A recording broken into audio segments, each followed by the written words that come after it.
Assalamualaikum warahmatullahi wabarakatuh. Kali ini kita akan membahas materi yaitu statistika. Nah, materi ini sudah ada dalam Google Sites ya.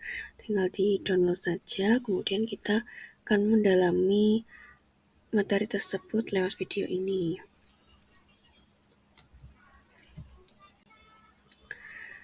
Pada peta konsep ini yang dibahas ada dua ya. Statistika itu pemusatan data dan penyebaran data. Nah, pemusatan data kita sudah tahu ya, untuk mempelajari median, modus, dan mean atau rata-rata.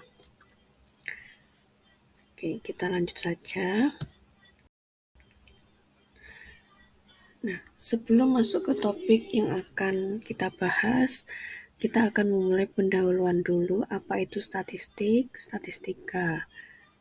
Nah, statistik adalah hasil pengolahan data yang disajikan dalam bentuk tabel, diagram, grafik, dan lain sebagainya. Kemudian untuk statistika adalah ilmu yang berkaitan dengan pengumpulan, penyusunan, penyajian, analisis, dan representasi data.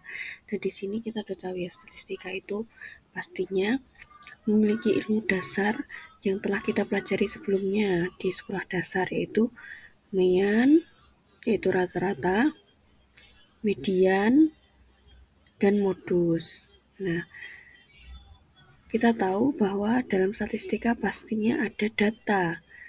Data adalah kumpulan informasi yang didapatkan dari proses pengamatan, bisa berupa angka atau laporan perkembangan. Nah, di sini disajikan sebuah gambar yaitu kumpulan data.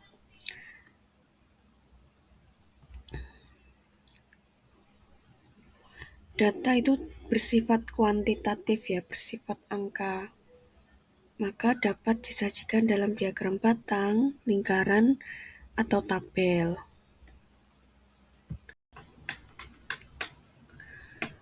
Kemudian kita beralih pada pemusatan data. Ukuran pemusatan adalah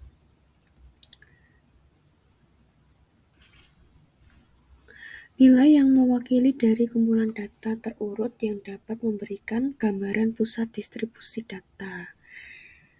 Nah, ukuran pemusatan data itu ditentukan dengan menggunakan modus, median, dan rata-rata. Penyajian data itu bisa dalam bentuk diagram atau dalam bentuk tabel. Nah, di sini ada data dari COVID-19 ya. Yang pertama, data kematian terduga, berarti baru terduga, itu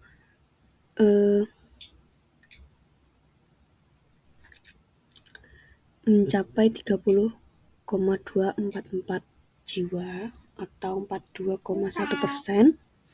Kemudian 41.628 jiwa atau 57,9% kematian kasus COVID-19.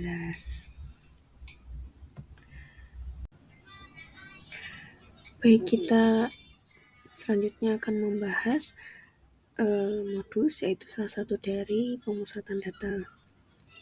Di sini modus itu bukan modus yang modus nipu, bukan ya, tapi kita bisa lihat modus itu adalah angka yang sering muncul. Nah, di sini kan disajikan sebuah diagram batang, yaitu kasus COVID-19 beberapa tahun yang lalu dari tahun 2020 sampai dengan 2021. Nah,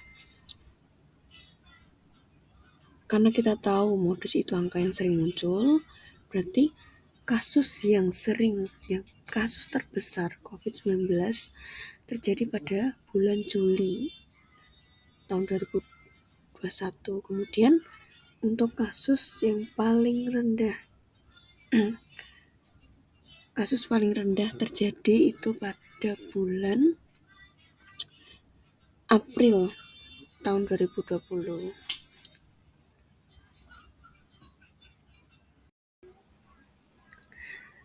Kemudian kita mempelajari median. cara menentukan median dari data ganjil yaitu misalnya ukuran sepatu dari 11 siswa. Nah, kita tahu datanya yaitu 41, 39, 38, 36, 40, 37, 38, 40, 42, 38, 39.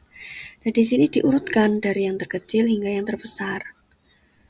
Oke, datanya. Bagaimana?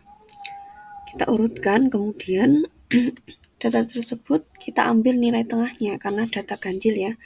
Data ganjil tidak memiliki pasangan, maka diambil nilai tengahnya, disitulah mediannya. Nah, kemudian bagaimana untuk data genap? Kemudian bagaimana kalau kita menentukan median yang datanya genap? Nah, di sini kita bisa lihat nilai UTS dari 10 siswa. 67, 89, 78, dan sebagainya. Data tersebut seperti angka sebelumnya ya, diurutkan dari data terkecil hingga yang terbesar. Kemudian setelah diurutkan, karena ada 10 data, kita ambil data kelima dan keenamnya. Nah, nanti data kelima dan keenam itu nanti dibagi dua. Nanti akan ketemu hasilnya.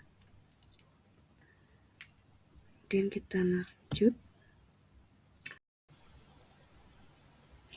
Kemudian selanjutnya bagaimana kita menentukan median dari data yang heterogen ya. Median dari data yang heterogen itu kita bisa ambil contoh pasien sembuh COVID-19 untuk 5 kabupaten ya. Itu dirawat. Nah, kemudian 5 kabupaten ini kita cari nilai tengahnya. Karena kan ada sendiri ya. Itu berarti nilai tengahnya itu di kota Yogyakarta itu 24.190 jiwa. Nah, kemudian untuk pengertiannya yaitu median adalah nilai tengah dalam daftar angka yang diurutkan dari suatu data, lebih menggambarkan kumpulan data tersebut. Nah, jadi median itu lebih kepada kita mencari nilai tengahnya, karena median dari data heterogen itu kurang pas ya menurut saya untuk mencari median, karena kan ini betul-betul datanya itu data keseluruhan 5 kabupaten. Nah, ini kurang pas ya biasanya. Nah, untuk pembahasan kali ini cukup sekian ya untuk data, kemudian dilanjutkan nanti ada median rata-rata dan juga penyebaran data. Oke, waalaikumsalam warahmatullahi wabarakatuh.